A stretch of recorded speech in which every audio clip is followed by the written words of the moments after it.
plan that NASA has is to build a rocket called SLS, which is a heavy lift rocket. It's something that is much bigger than what we have today, and it will be able to launch the Orion capsule with humans on board, as well as landers or other components to destinations beyond Earth orbit. Right now, we only can fly in Earth orbit. That's the farthest that we can go. And this new system that we're building is going to allow us to go beyond and hopefully take humans into the solar system to explore. So the moon, Mars, asteroids, there's a lot of destinations that we could go to, and we're building these building block components in order to allow us to do that eventually. And unlike the previous program, we are setting a course with specific and achievable milestones. Early in the next decade, the set of crewed flights will test and prove the systems required for exploration beyond low Earth orbit.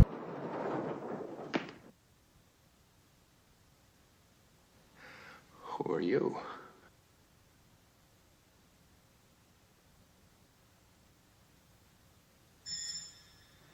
Brent. Who are you? Of course I know who I am. I'm an astronaut.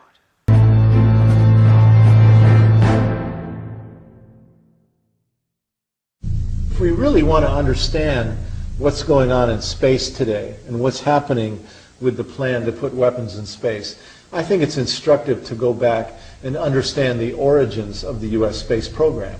And to do that, you have to go back to Nazi Germany. Hitler recruited a brilliant young rocket scientist by the name of Wernher von Braun, who had a weekend rocket club, to come to work for the Nazis to build the V-1 and V-2 rockets that were used to terrorize the cities of London and Paris and Brussels towards the end of World War II. And for von Braun and his team, they set up along the Baltic Sea a place called Peenemünde. It was a research and development center for the Nazi rocket operation. And to this place at Peenemünde, the Nazis brought thousands of Jews and French resistance fighters to serve as prisoners, essentially slaves, to build this production effort. Well, the British found out about it, went in and bombed the entire operation. And so the Nazis said, we've got to move to a more secure location. And down inside of central Germany, there's a mountain chain called the Harz Mountains. And in that mountain, there's a huge tunnel where the Nazis were storing military hardware. Well, they cleared the whole thing out, moved the entire rocket operation into the tunnel, named it Mittelwerk. And just outside the mountain tunnel at Mittelwerk, the Nazis built a brand new concentration camp called Dora. And to Dora, the Nazis brought 40,000 Jews, gypsies, French resistance fighters, homosexuals, communists, even a black American GI were brought there to serve as slaves for the operation. Well, you know, immediately after the war, the U.S. and the Allies created the Nuremberg trials, at which time we brought the Nazis to justice for their crimes against humanity. But 1,000 never went to trial. They were smuggled into the United States by the U.S. military under a program called Operation Paperclip, smuggled in through Boston and West Palm Beach, Florida.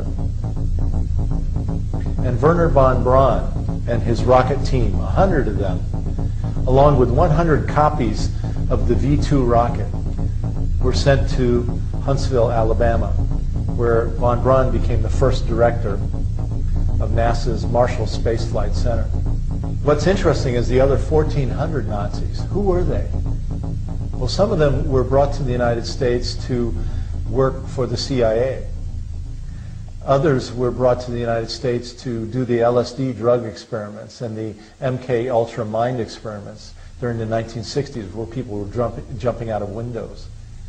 Some of the Nazi scientists that in Germany had been taking Jews and putting them in freezing temperatures to see how the body would react to that were sent to Wright-Patterson Air Force Base in Ohio and were put in charge of the U.S. military flight medicine program.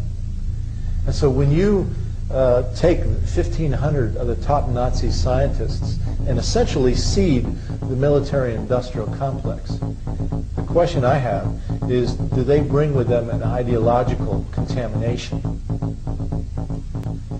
Well, not only did von Braun go to work for NASA, But the guy that was in charge of the V-2 flight test program up at Peenemünde along the Baltic Sea, a guy by the name of Kurt Wiebes, became the first director of the Kennedy Space Center in Florida.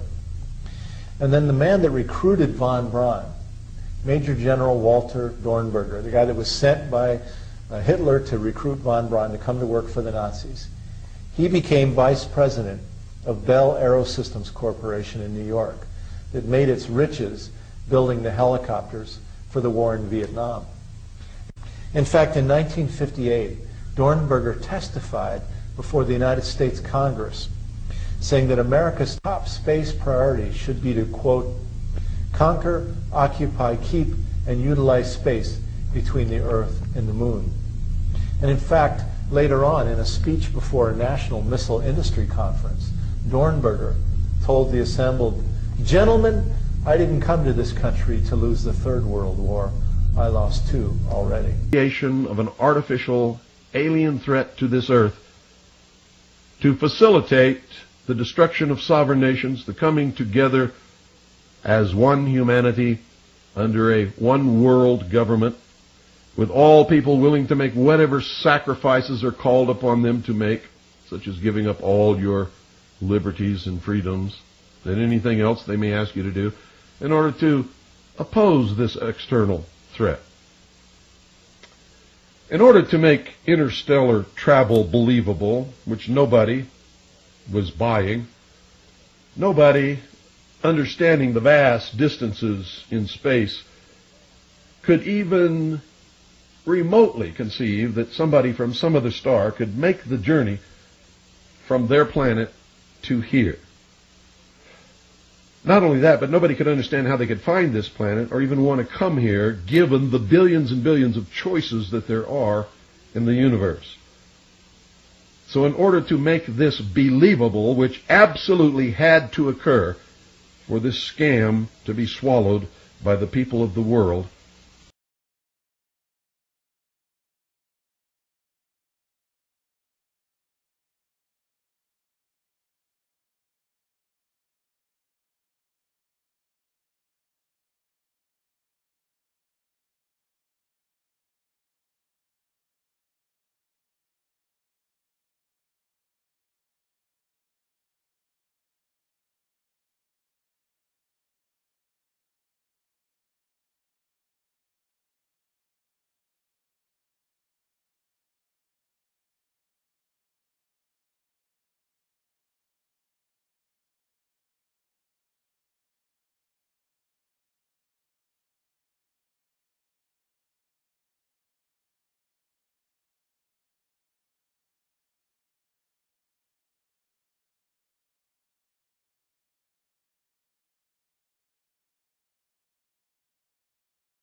NASA, the National Aeronautic and Space Administration, was created.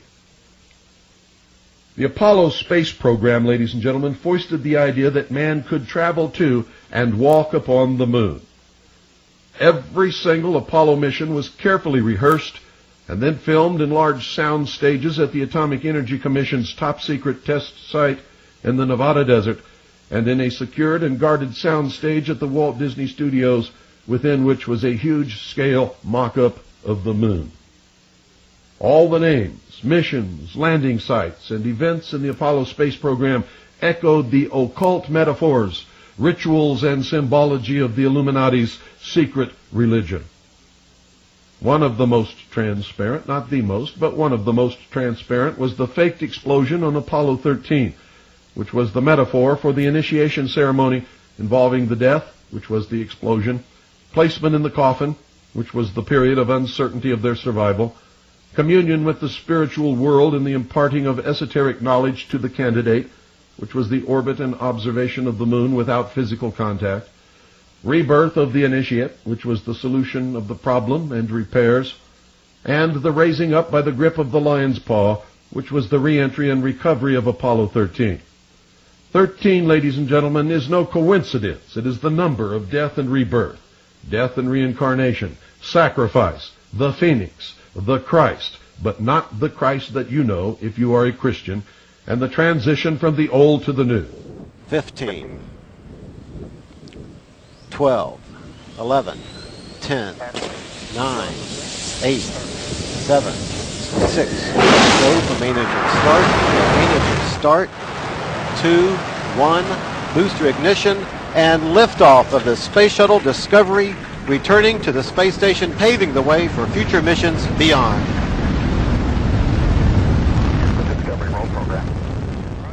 Another revelation to those who understand the symbolic language of the Illuminati is the hidden meaning of the names of the space shuttles. Listen to this very carefully. I assume that you all know the names of the space shuttles. If you don't, they are all included in this sentence. Quote, a Colombian enterprise to endeavor for the discovery of Atlantis, and all challengers shall be destroyed, end quote. Exploration of the moon, ladies and gentlemen, stopped because it was impossible to continue the hoax without being ultimately discovered. They were pressing their luck as it was. And of course, they ran out of pre-filmed episodes. No man, ladies and gentlemen, listen to me very carefully, no man has ever ascended higher than 300 miles, if indeed any have ever ascended that high above the Earth's surface. No man has ever orbited, landed on, or walked upon the moon in any publicly known space program. If man has exceeded the 300-mile limit, and if man has ever truly been to the moon, it has been done in secret and with a far different technology. It was not done in the Apollo space program. And any high school student with a basic physics book can prove it.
Morrises are experts in non-lethal weapons technology. They are consultants to the Defense Department, CIA, NSA, and world-renowned think tanks.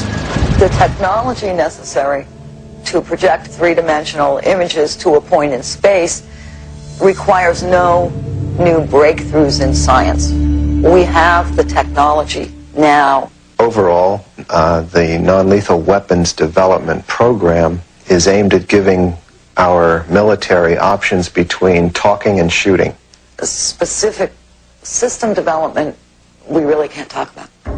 But the Morrises did talk in general about secret military experiments with lifelike 3D projections in the sky called holograms. Holograms on a battlefield would be to divert the attention of the enemy, to deliver propaganda or something very frightening to make the enemy run away if you think that he will believe that what you are sending is really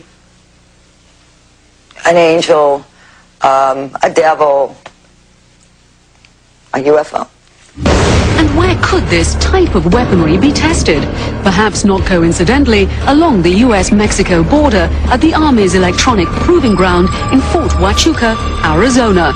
Keep in mind that test facilities like Fort Huachuca in Arizona are electrical optical test beds, and part of what they're testing are the effects of these electro-optical devices on a target. Multiple government outlets have leaked this information on purpose because they want you to follow the breadcrumbs back to the outlets that cover this propaganda. In this clip, you heard exactly what they wanted you to hear. And in these other clips, you're seeing exactly what they want you to see. And while it points towards mass deception, what it might suggest is mass deflection. There are no accidents in politics. That's poli-sci 101. In the 1940s, it was widely reported that we shot down 3 interstellar craft and recovered the technology. The Serious Disclosure Project claims to have a white paper from Canadian intelligence in the 1940s stating that anti-gravity technology derived from Roswell was even more important than the development of the hydrogen bomb. It states that top U.S. scientific minds of the times, including Edward Teller, were spending more time on Roswell tech than the H-bomb. The point here, ladies and gentlemen, is what do you think the people that lost their 3 interstellar craft were thinking? You think they didn't notice that their crew and equipment went missing? Of course they noticed. And if you want to know what NASA and everybody else is doing with the trillions of dollars of missing money, they're building underground cities, as stated by Phil Schneider and the like, because they know an invasion is coming. They've dead man fused every city, weaponized cell phone towers. Across the country, they put up who knows how many satellites with who knows what kind of technology, from kinetic weapons to tectonic weapons, and even more in anticipation of an Independence Day-like scenario. 9/11 was staged to increase funding for those types of programs. Trillions went missing the day before 9/11, and trillions have gone missing ever since. Probability would suggest here that this is part of what they're hiding with their flat earth psyop. Other evidence suggests that the invasion has begun and there's a silent war taking place right now. This would explain one of the purposes of chemtrails, to powder the sky in a way to detect penetration of the atmosphere by radar. But the scenario might be even more dynamic than that. It could be that we're under occupation by some sort of evil empire, and that some other group of interstellar beings are trying to set us free. This brings us back to the moon and the lunar wave controversy. Our moon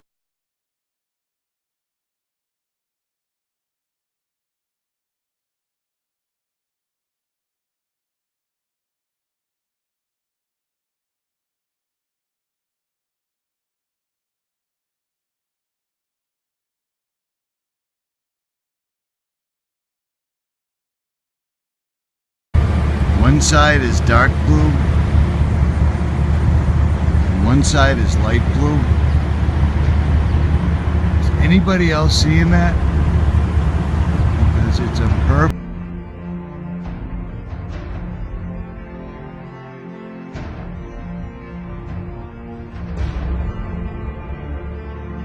Richie from Boston just put this out the other day, and each day new images of black chemtrails are being reported.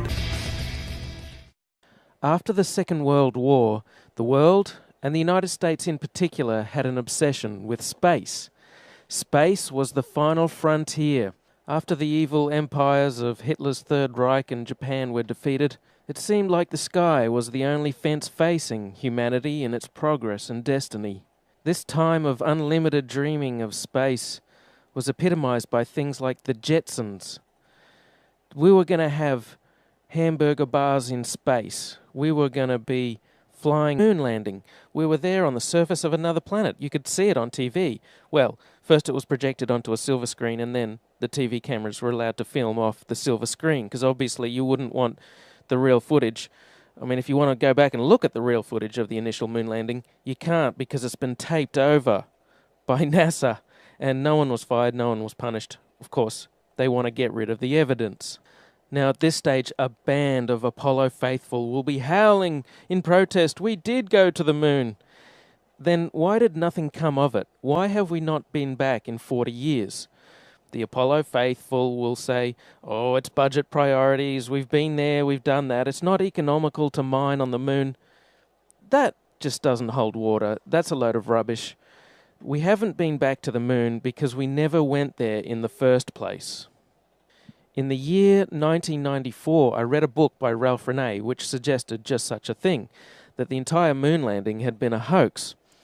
This is the reason why we don't have a moon base now, why we aren't mining on the moon.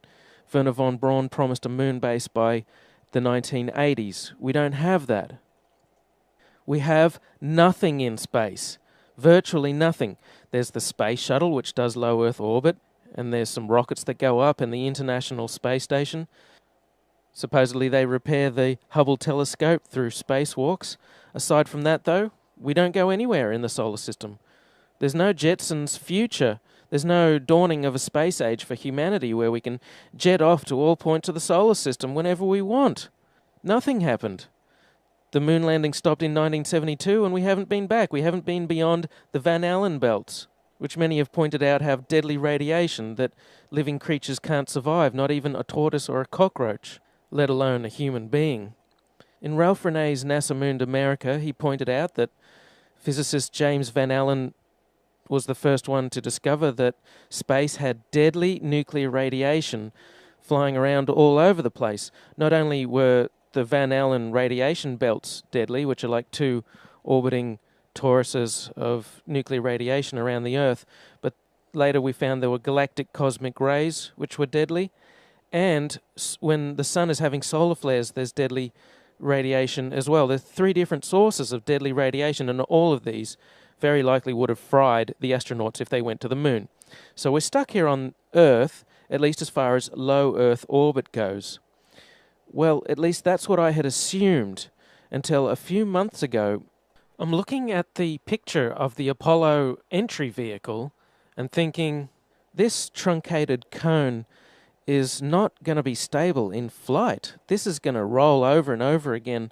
The top, the sides, the window are all going to be exposed to the huge heat in the direction of travel. They would tumble and roll out of control and mix up the astronauts inside, possibly injuring them or knocking them out with excessive G-forces. So while I had long suspected that the moon landing was fake, I had assumed that low Earth orbit was real and that the International Space Station was true. But my research of the last year has led me to the conclusion that not even low Earth orbit is possible, that the International Space Station is a hoax, and all manned space travel is fake. The main reason I believe all manned space travel is fake is because the re-entry vehicles are fake. I'll go through all of that in detail. First, though, let's have a look at the International Space Station. I want to talk about some of the anomalies I see there. For the inside of the International Space Station, there are a couple of zero-gravity tricks that they use to fake it.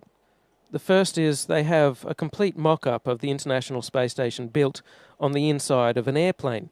And that airplane does a bunch of rises and falls. It does a parabolic, upside-down parabolic trajectory, and that simulates zero gravity for traditionally about 30 seconds at the most. I think they can do it to about 45 seconds, judging by the length of time of these segments. They have to do a hard brake, or they have to put the camera to the wall or away from a person, or they can link scenes together. They're quite clever in the CGI. It's difficult to tell all of their tricks. The other main way they simulate the zero gravity is with suspension in front of a blue screen. And they use that trick for extended periods of time, for longer than 45-second segments. But they can't move around as much. They can't do the acrobatic flips and rolls in the extended mode.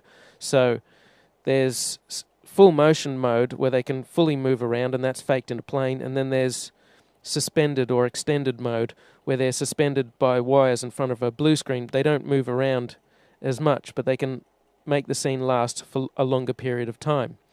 In this scene, Chris Hadfield bends down in order to adjust something, and you can see on the back of his shirt a couple of upticks on either side where you would expect wires to come in on either side of that harness in order to support it. Of course, they've computer graphicked out the supporting wires. You can't actually see them, but what you can see is a very slight discoloration where it's slightly lighter and then it goes slightly darker.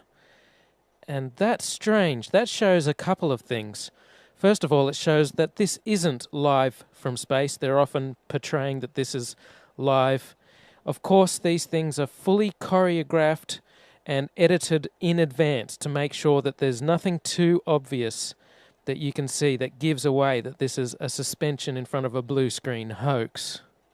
The other thing it shows is that this is not raw footage coming to us. This is edited stuff. This is supposed to be a legitimate space program. This is supposed to be the International Space Station, and we should be able to see whatever's going on. But they edit things because the whole thing is edited. In one extended mode scene, Chris Hadfield on the right is going back. He's going back, and then he just stops. That's an odd motion. You would expect if this was true zero gravity that you have to support yourself, you have to stop yourself on both the top and the bottom of your body as you're drifting back. If you just stop yourself with your feet, then your head will rotate backwards. Conversely, if you just hang on at the top with your hands, then your feet will still keep moving. You have to support yourself at both the top and the bottom of your body. But his hands, Chris Hadfield's hands, aren't touching anything. He just goes back and then he stops. And that's odd.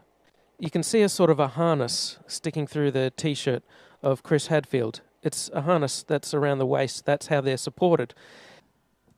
They also don't bounce those oranges off the walls. I'd like to see them get a tennis ball and throw it around really hard and fast. And I'd like to see them do-si-do each other really quickly, which they can't do, or they'd get all their wires tangled up. Here's another scene with Catherine Katie Coleman. Seems to be done in the suspended mode. Have a look at her hair. There's something odd about her hair. I know this is zero gravity and hair is supposed to stick out and go all over the place, but her hair doesn't really flop around naturally. It's always sticking out kind of rigidly. Maybe they permed it in that position, or perhaps they're hanging her upside down.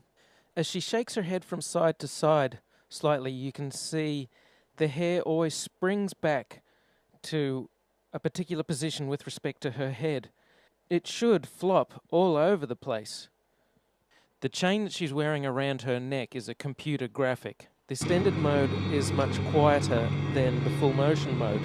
In full motion mode, you can actually hear the sound of the jet engines, the engines of the airplane. In every single scene of full motion mode, in every segment of the International Space Station, you can hear this loud sound, the sound of the jet engines. You could argue that it's the air conditioning system. Not even an office air conditioner is that loud. And why is there a loud sound in every segment of the International Space Station?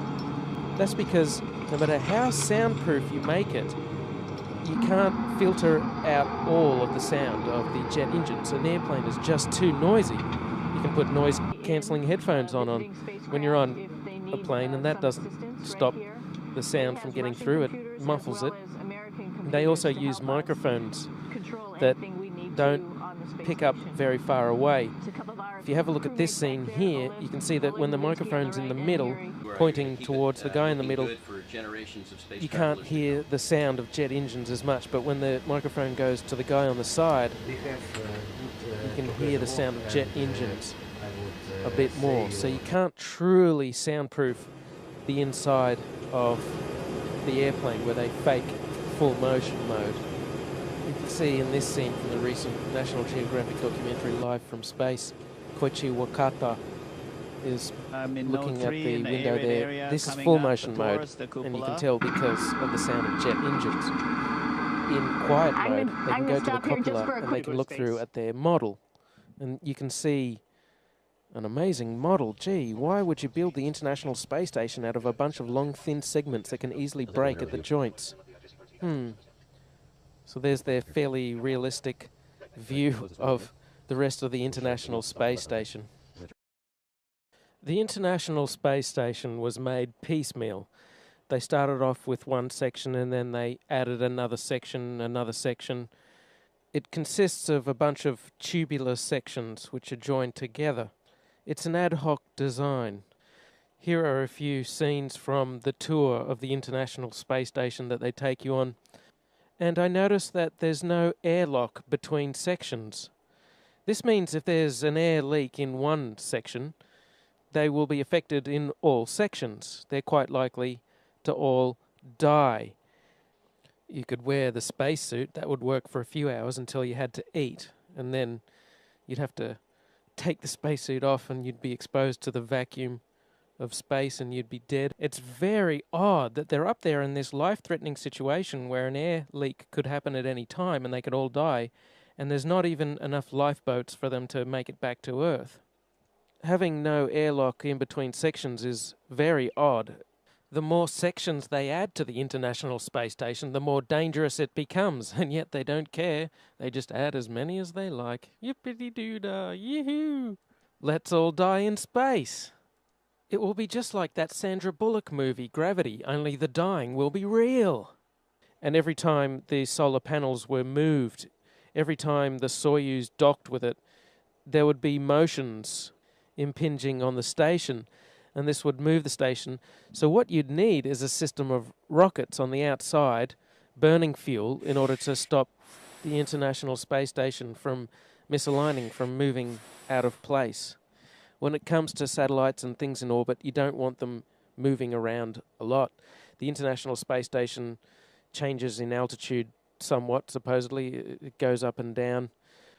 They supposedly bring up 3 tons of water every year. That's hard to believe, but let's take that at face value.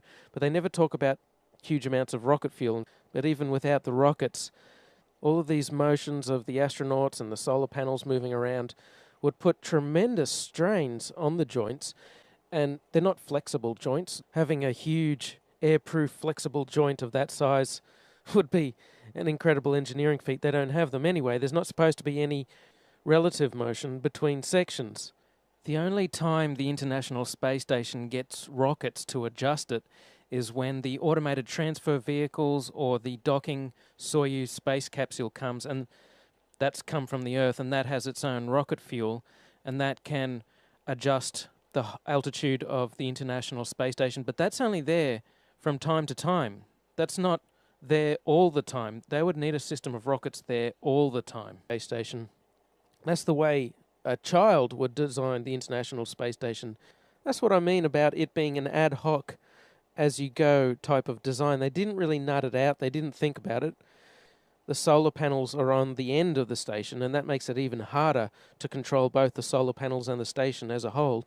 The solar panels would be better off being a more circular shape instead of big rectangles, and they'd be better off being close to the center of gravity, so that, as I say, you can reorient the vehicle, you can move it around.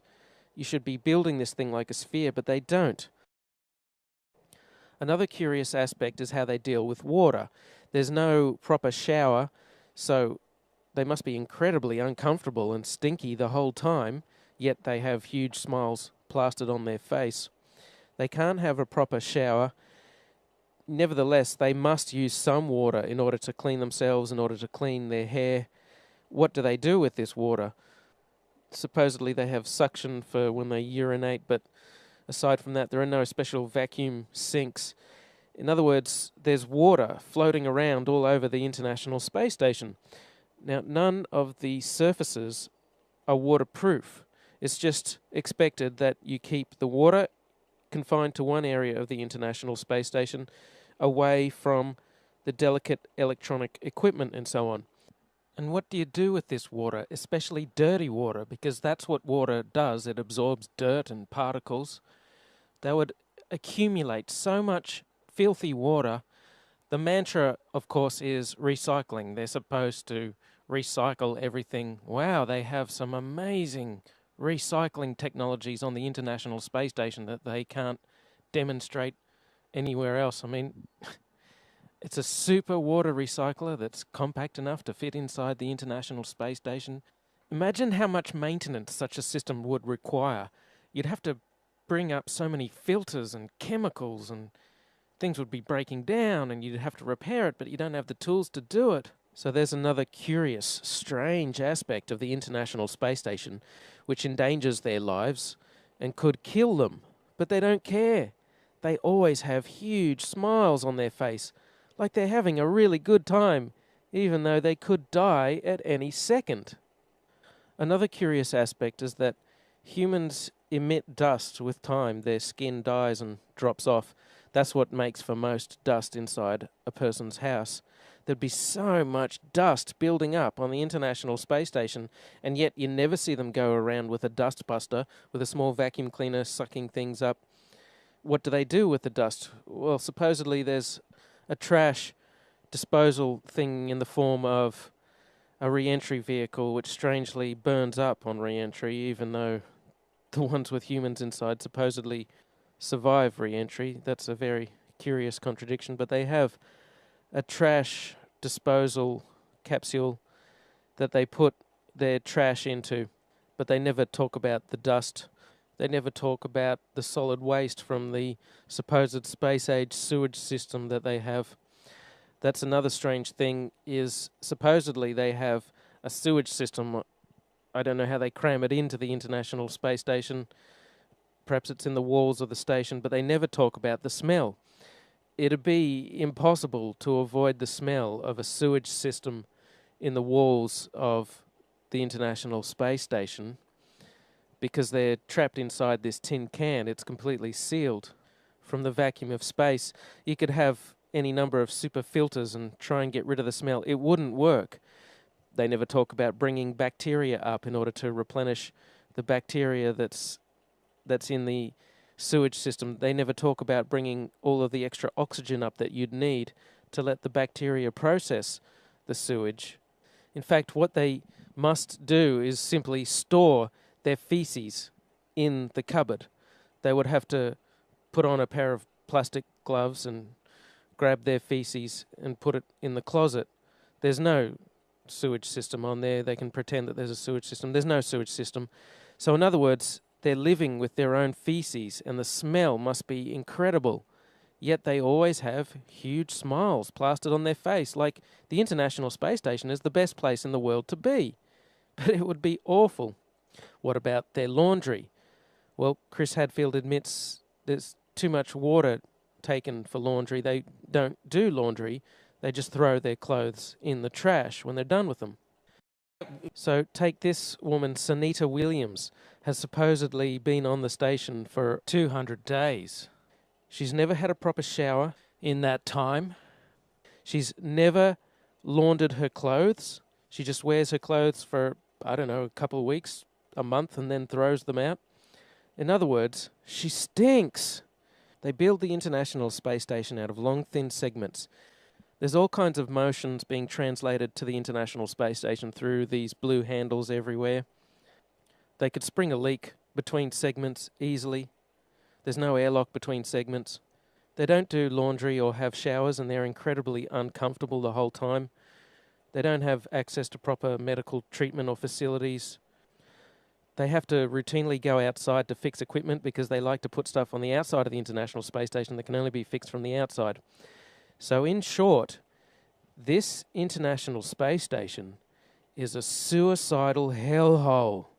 It's an awful place to visit. Stay hidden there. One of them, as I mentioned, Sunita Williams, spent a whole year, supposedly, in the International Space Station. She's such a tragic. That means she would have spent a whole year hiding in Star City, Moscow. One rather laughable claim I hear is that the International Space Station can't be a hoax because I can see it from my house. Well, can you see people inside it from your house? No. There is clearly something up there orbiting. It just happens to be empty and has never been manned. They are capable of sending unmanned things into orbit, like regular satellites, telecommunications, and so on. And they can add segments to this empty, unmanned International Space Station. It's just an orbiting tin can. And the fact that it's empty means it won't really be subject to any forces moving it back and forth. And all the considerations I mentioned with people like Chris Hadfield going through the station at breakneck speed aren't a problem. So it's very possible to have an empty orbiting tin can, which is what the International Space Station is. And they have some cameras mounted up there as well to do some of the shots supposedly looking down from it. Another aspect of the illusion of space travel is spacewalks. These are faked inside a swimming pool. It's a custom-built swimming pool, and that's a great way to fake zero gravity. About 6 months ago, in 2013, a gallon of water leaked into one of their spacesuits in a matter of seconds. NASA doesn't really have a proper explanation for how on earth this could have happened. There shouldn't be water leaking into someone's helmet and a person almost drowning in space. How can you drown in space? They now wear snorkels to make sure that they don't drown in space. How can this be happening? A snorkel in space? There could be some water in the porous plate sublimator. When they were on the moon, they supposedly had about a gallon of water, but that cooling system is supposed to be well away from their head. There really is no sane explanation for why a gallon of water would leak into someone's spacesuit, unless you realize the whole thing is faked inside a swimming pool. In this scene, you can see the Chinese spacewalk, and you can see a bubble coming up from the guy's suit. How do you have a bubble in space? Space is supposed to be a vacuum, not a swimming pool, but it's obviously just a swimming pool filled with water.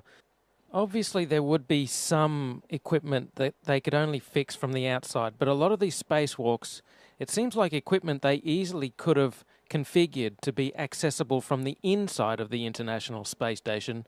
It seems more like an excuse to get out and show their other space trick, which is the faking of spacewalks in a swimming pool. In this vid, you catch a glimpse of someone wearing a scuba tank. Scuba tanks in space? Snorkels and scuba tanks in space? They act like a spacewalk is just a walk in the park, like there's very little danger involved at all. They're looking through the spacesuits. Oh, here's a spacesuit. We're going to go for a spacewalk. As if there's no danger at all. Like they don't care. They don't care. They don't act like they're in a life-threatening situation, like they could die at any second, even though they can. So you would think to preserve their life they would want to minimize the amount of spacewalking that they did. But there seems to be an abundance of equipment on the outside of the International Space Station that constantly requires repairing, which makes for a good TV spectacle and is inspired by movies like Sandra Bullock's Gravity. And after Gravity came out, they of course had to do another spacewalk to fix some emergency, some piece of equipment that their lives depend on that amazingly they can fix every time. But you know what? Thanks to the genius of the engineers at NASA, they employ snorkels in space now, so that should stop them from drowning.